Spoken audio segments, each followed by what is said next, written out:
Shalom Aleichem. Alors, si vous êtes crevé et raté et que vous arrivez le soir du Seder et vous n'avez rien préparé, j'ai une solution pour vous. Je prépare des tout petits livrets Torah sur la Haggadah pour que vous puissiez les retransmettre, B'at Hashem, et mettre beaucoup de lumière dans votre maison. Transmettre B'at Hashem la Emouna. Même ce soir-là, on est crevé et des fois, on n'a même pas la force de dire un petit mot. Chas v'shalom. C'est tellement dommage. Alors écoutez, on va étudier ensemble de tout petits passages de la Haggadah avec de tout petits commentaires qui vont B'at Hashem mettre beaucoup de lumière dans le soir du Seder, dans vos maisons. Alors on commence avec un passage très connu. Vayered Mitzrayim anus al pi hadibur. Yaakov est venu, il est descendu en Égypte. Est-ce qu'il voulait aller là-bas? Est-ce qu'il voulait pas? Il voulait pas. Il y a marqué dans la Haggadah anus al pi hadibur. Il a été forcé par Akadosh Baruch Hu. En deux mots, ça veut dire que parfois, enfin, en tout cas dans notre cas, l'exil du Ham Israël, il n'a pas été décidé par le Ham Israël.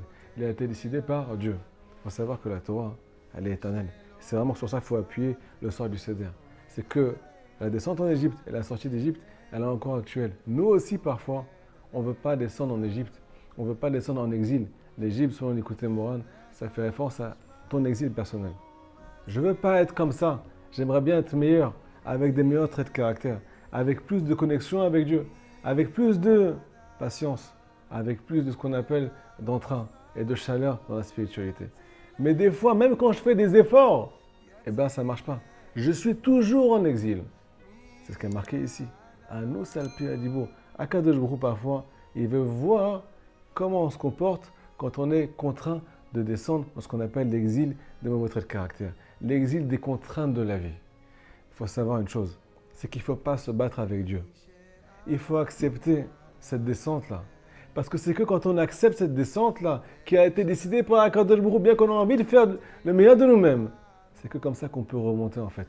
Imaginez-vous quelqu'un qui est dans l'eau et qui se bat, je vous promets qu'il va se noyer plus vite. Par contre, d'un côté il faut accepter, de l'autre côté Akadosh Baruch Hu attend une chose. Est-ce qu'on va commencer à demander de l'aide pour qu'ils nous sortent d'Égypte? Il faut savoir que le Ham Israël a été délivré quand ils ont commencé à crier et à soupirer parce qu'ils étaient conscients de leur niveau, de leur situation. Ils ne voulaient plus rester en exil. Donc nous, on a un seul travail le soir du Seder.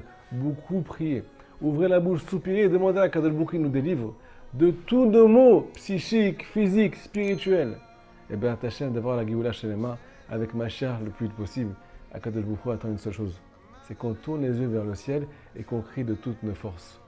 Plus on se sent en danger, plus il viendra nous sauver. Chazak Baruch, Pesach Hashem et Sameach.